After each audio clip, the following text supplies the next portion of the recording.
Manchester City est en colère. La troisième place n'était pas acceptable. Voir Liverpool soulever leur trophée était intolérable. Alors, Pep Guardiola a fait ce que font les génies en colère. Il a dépensé 300 millions de livres pour atteindre la perfection. 5 nouvelles armes, 0 faiblesse restante, une machine terrifiante reconstruite de zéro. La Première Ligue pensait avoir compris comment battre City. Ils sont sur le point de découvrir qu'ils étudiaient en réalité la mauvaise équipe depuis le début. Voici pourquoi Manchester City va remporter la Premier League la saison prochaine. Il y a des défaites qui vous détruisent et il y a des défaites qui vous forgent. Pour Manchester City, la saison 2024-25 a été les deux à la fois. Ce n'était pas l'histoire d'une blessure brisant une dynastie. C'était l'histoire d'une machine parfaite qui montrait enfin son âge et de Pep Guardiola recevant exactement l'électrochoc nécessaire pour bâtir quelque chose d'encore plus terrifiant.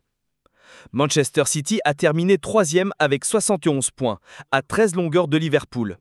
Pour la plupart des clubs, ce serait une saison de rêve. Pour City, c'était un séisme.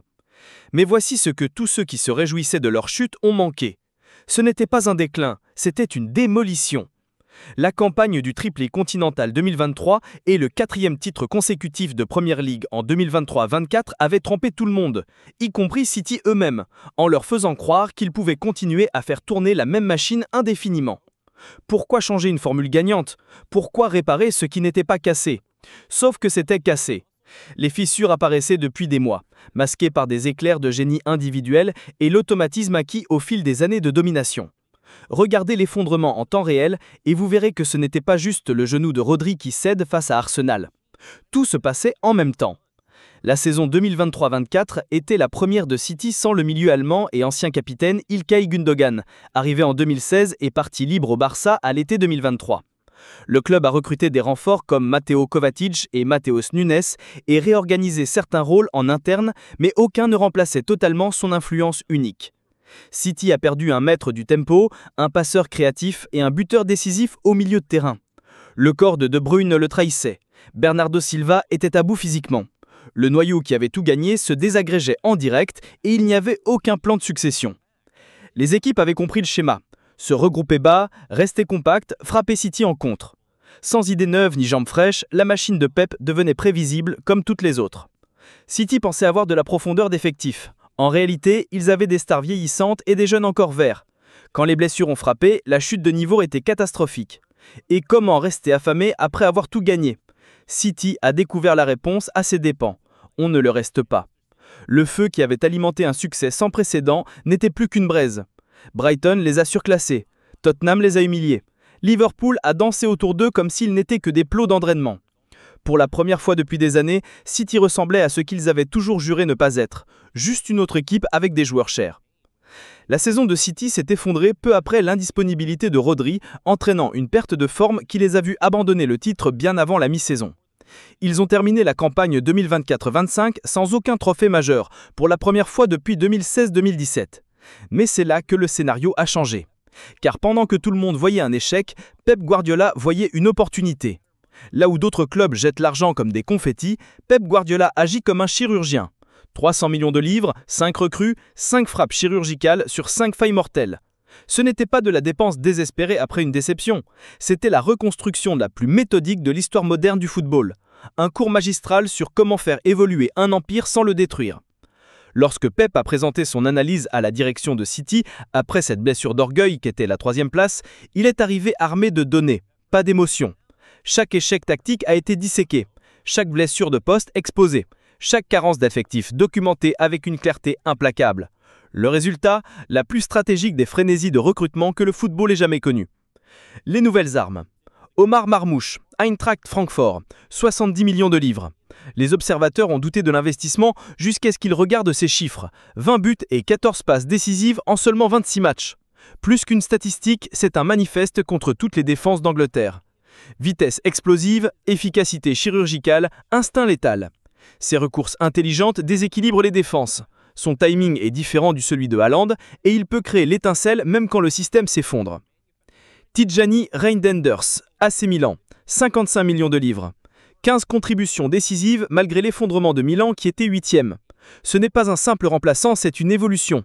Son match référence, une masterclass en Ligue des Champions contre le Real Madrid. Rayhan Aït-Nouri, arrière-gauche. 11 contributions offensives, plus que n'importe quel défenseur de Première Ligue alors que son équipe jouait le maintien.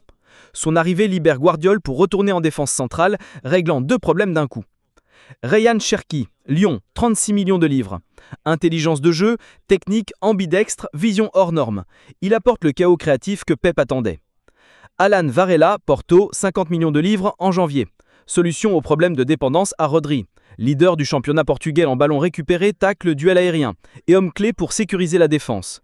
Le plan derrière le plan. 300 millions paraissent fous, sauf quand chaque dépense est financée par des ventes teasées. Départ de Alvarez, de Palmer, économie salariale sur Cancelo. Pep a construit un système où chaque recrue complète les autres. Pressing haut, Rendenders distribue. Bloc bas adverse, Marmouche et Cherki déclenchent le chaos.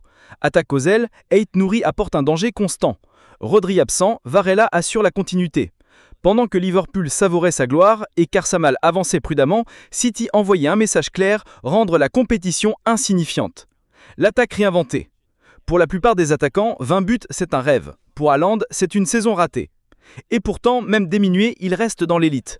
Imaginez-le avec une vraie qualité de service, une condition physique optimale et des coéquipiers qui complètent ses déplacements au lieu de les gêner.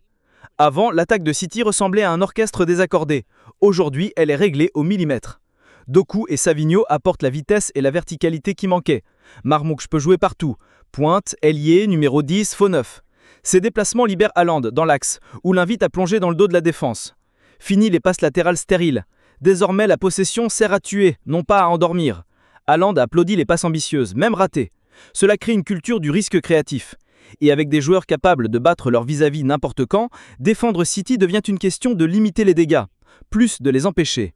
Les défenses anglaises avaient passé des années à étudier les anciens schémas de City. Ces schémas n'existent plus. Désormais, Manchester City n'est plus une équipe figée dans des automatismes prévisibles, mais une entité fluide, imprévisible et capable de changer de forme d'un instant à l'autre. Les adversaires qui préparent leur plan en se basant sur les anciennes versions de l'équipe se retrouveront face à une toute autre créature. Une mutation tactique totale. Le nouveau système offensif repose sur un principe simple: multiplier les menaces dans toutes les zones du terrain, tout en donnant à chaque joueur la liberté de surprendre.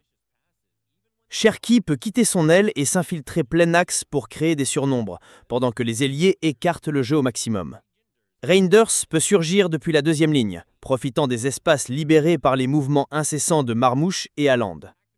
Résultat, les défenses sont constamment tiraillées entre couvrir la profondeur, bloquer les couloirs et surveiller les frappes de loin. Et quand une défense hésite, City frappe. Une vitesse d'exécution qui écrase les adversaires. Ce qui distingue cette version 2025-2026 de City, ce n'est pas seulement la qualité individuelle de ses joueurs, mais la vitesse à laquelle ils pensent et agissent. Et c'est là que réside la véritable menace. Manchester City n'est plus seulement une équipe dominante par sa technique et sa possession. Elle est devenue une équipe affamée, blessée dans son orgueil, déterminée à prouver que la saison passée n'était qu'une anomalie dans l'histoire de leur règne. Une reconstruction émotionnelle autant que tactique. Pep Guardiola a toujours été un obsédé du détail, mais cette intersaison, il a ajouté une dimension psychologique à son travail. Les recrues n'ont pas seulement été choisis pour leur qualité technique, mais pour leur mentalité. Des joueurs capables de supporter la pression de jouer dans une équipe où la victoire est la seule option. Abonne-toi sur Football Club pour plus de vidéos.